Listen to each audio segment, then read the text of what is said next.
Welcome friends. आइए start करते हैं डिकम्पोजिशन रिएक्शन। तो जैसे वर्ड से समझ में आता है, डिकम्पोजिशन मतलब जो आपका एक रिएक्टेंट है वो किसी भी फॉर्म की एनर्जी जब उस पर अप्लाई होगी तो वो सिंपल कंपाउंड्स में ब्रेक हो जाएगा। तो ऐसी जितनी भी रिएक्शंस होती हैं जहाँ एक रिएक्टेंट आपका मल्टीपल सिंपलर प्रोडक्ट्स में in presence of energy, any kind of energy, heat हो सकती है, इलेक्ट्रिसिटी हो सकती है, तो सनलाइट हो सकती है, तो इनकी प्रेजेंस में जो है वो रिएक्टेंट है, सिंगल रिएक्टेंट, वो सिंपल प्रोडक्ट में ब्रेक हो जाता है। तो ऐसी रिएक्शंस को हम डिकम्पोजिशन रिएक्शन बोलते हैं। अब एनसीईआरटी के हिसाब से कई सारी एग्जांपल्स दिए हुए हैं, तो इनमें से क्वेश्चंस पूछे जाते हैं। तो हम देखते हैं कौन कौन से एग्जांपल्स हैं आपके स्क्रीन पे। तो इतने टाइप के जो है डिकम्पोजिशन रिएक्शंस के एग्जांपल हमें गो थ्रू करने हैं इस वीडियो में। तो ये देख लीजिए, burning of ferrous sulphate crystals, heat provide करते हैं, है ना, फेरस क्रिस्टल सल्फेट क्रिस्टल्स को। Decomposition of calcium carbonate, thermal decomposition of lead nitrate powder, silver chloride turns green sunlight. और इनके जितनी भी ये रिएक्शंस हैं इनका कहीं ना कहीं यूज होता है इंडस्ट्रियल एरिया में। Silver bromide turns grey in sunlight, electrolysis of water. ठीक है, तो वन बाय वन स्टार्ट करेंगे। पहले देखते हैं burning of ferrous sulphate crystals.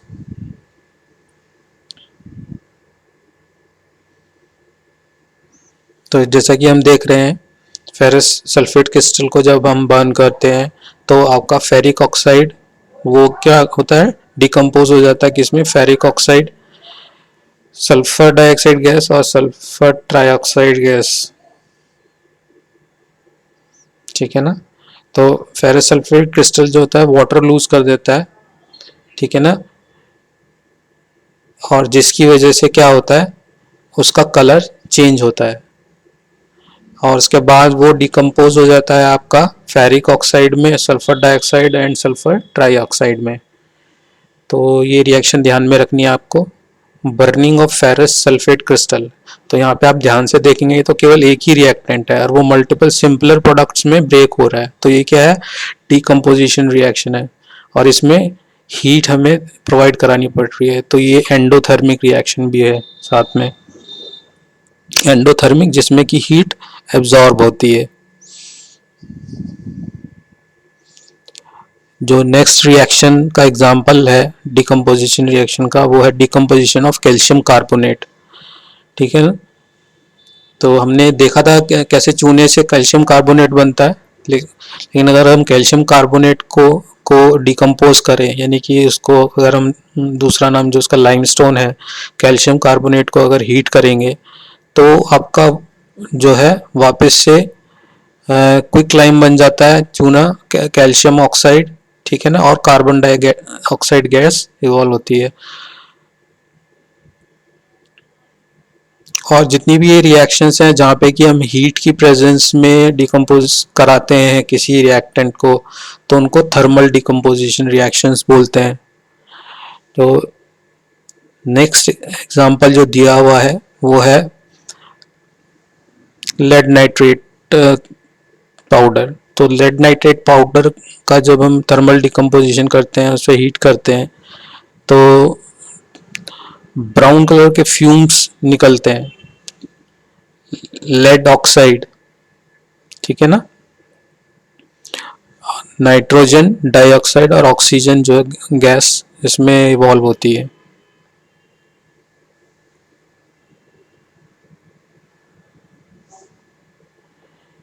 Silver chloride turns grey in sunlight. तो सिल्वर क्लोराइड का डिकम्पोजिशन उसको खाली आप सनलाइट में रख दीजिए तो सिल्वर क्लोराइड जो है आपका ब्रेक हो जाएगा सिल्वर में और क्लोरीन में।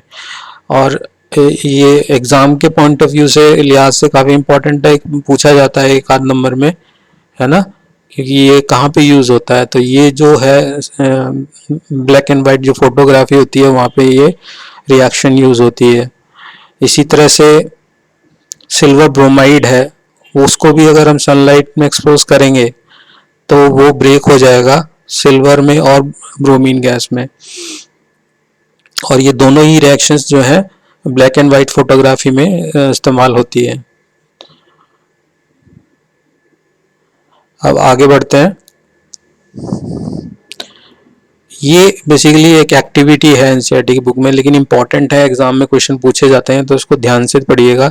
इलेक्ट्रोलिसिस ऑफ वाटर, ठीक है ना। इसमें पहले इसका सेटअप देखते हैं क्या होता है इसमें। एक कंटेनर हमने ले लिया है और उसमें हम वाटर भर देते हैं, ठीक है। उसमें ये फिक्स कर देते हैं आपके कार्बन के इलेक्ट्रोड्स, कैथोड एंड एनोड। ये जो है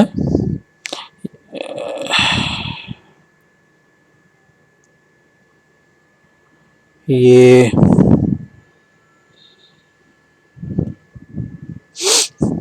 आपका कैथोड हो गया है, ये एनोड हो गया, ठीक है। और फिक्स कर देते हैं इनको। और इस कंटेनर में हम पानी भर देते हैं और उसमें फिर few drops of sulphuric acid डाल देते हैं, ठीक है।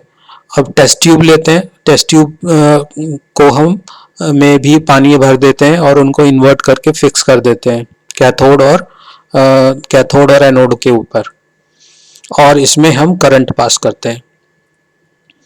जब करंट पास करते हैं तो हम ये देख रहे हैं कि कुछ देर बाद हम इसको ऐसे छोड़ देते हैं, तो उसके बाद क्या होता है कि यहाँ पे कुछ बबल्स हमें निकलते हुए दिखाई देते हैं दोनों टेस्ट ट्यूब्स में। अब इस पे बहुत सारे क्वेश्चन पूछे जाते हैं कि ये कौन सी गैसेस हैं दोनों टेस्ट ट्यूब में, क्या वो जो टेस्ट ट्यूब के अंदर वाटर है उसको डिस्प्लेस करती हैं गैसेस, कितना करती हैं, और क्या रिएक्शन हो रहा होता है इस प्रोसेस में। तो ये हम ध्यान से पढ़ेंगे। अब इसमें जो है आपका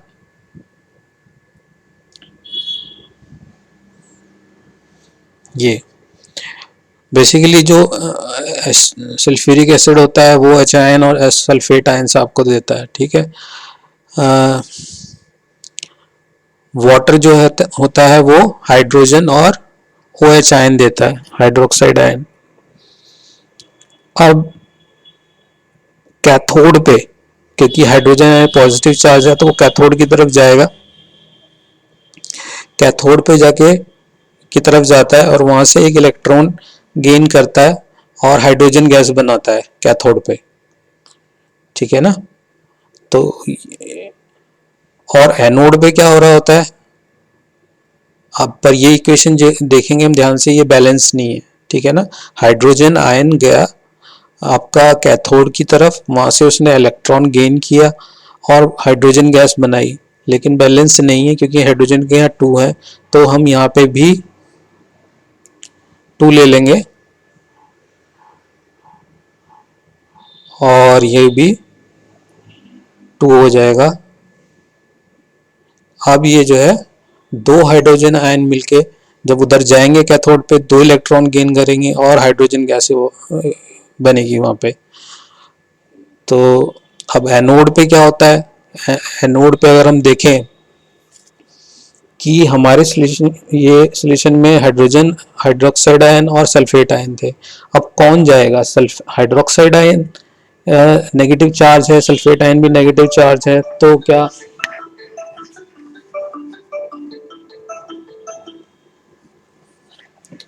क्या हाइड्रोक्साइड आयन एनोड की तरफ जाएगा या सल्फेट आयन जाएगा।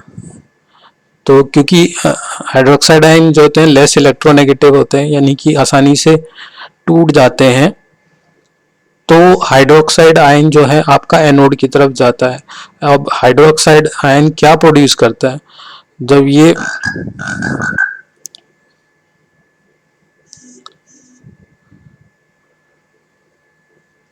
एनोड की तरफ जब हाइड्रोक्साइड आयन जाएगा तो ये ऑक्सीजन गैस बनाता है और वाटर रिलीज होता है और इलेक्ट्रॉन रिलीज होते हैं।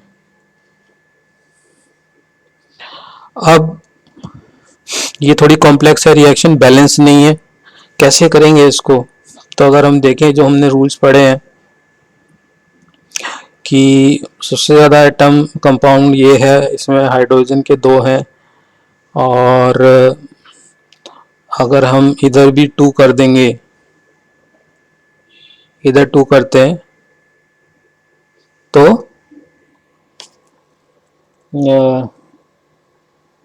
हाइड्रोजन तो बैलेंस हो गई है, लेकिन ऑक्सीजन के इधर 3 हैं और इधर 1 है, तो ऐसे काम नहीं चलेगा। तो अगर यहाँ पे हम जो है हाइड्रोक्साइड के अगर हम यहाँ पे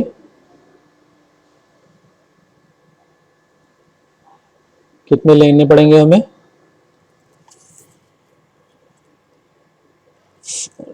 2 से हमारा काम नहीं चल रहा है, 3 2 6 से भी नहीं चलेगा। 4 हम अगर लें हाइड्रोजन के, 4 अगर हम लें, 4 लेते हैं हम हाइड्रोजन के, ठीक है ना, और यहाँ पे अभी हाइड्रोजन के 2 हैं, तो यहाँ हम 2 लगा देते हैं। तो अब देखिए हाइड्रोजन के 4 हो गए हैं और हाइड्रोजन के 4 इधर हो गए, ऑक्सीजन के इधर 4 हो गए हैं, इधर भी 2 और 2 4 हो गए हैं, करेक्ट। और इलेक्ट्रॉन्स, क्योंकि ये आयन थे तो यहाँ पे कितने इलेक्ट्रॉन जो है ये रिलीज करेगा? 4 इलेक्ट्रॉन।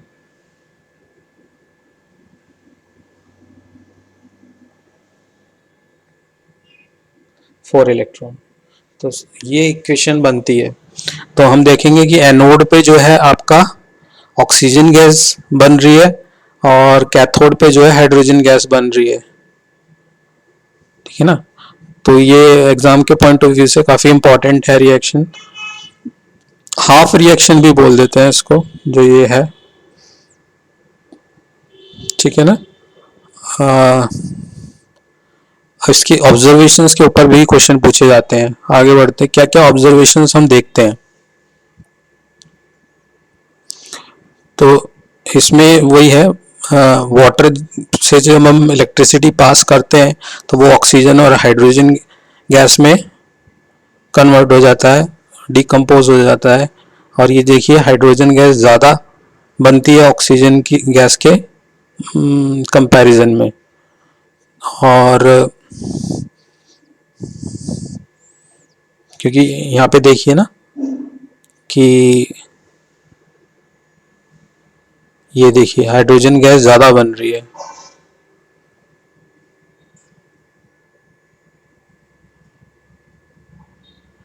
हाँ। तो अब आगे बढ़ते हैं ऑब्जर्वेशंस की तरफ।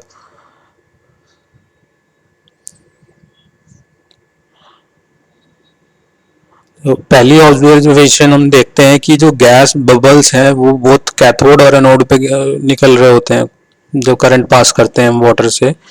दूसरा जो ऑब्जर्वेशन है, जो वाटर लेवल होता है टेस्ट ट्यूब के अंदर, वो समय के साथ साथ जैसे जैसे इलेक्ट्रिसिटी पास होती है तो गैस इवॉल्व होती है, लेकिन वाटर लेवल जो होता है वो डाउन होता चला जाता है दोनों ही टेस्ट ट्यूब्स में।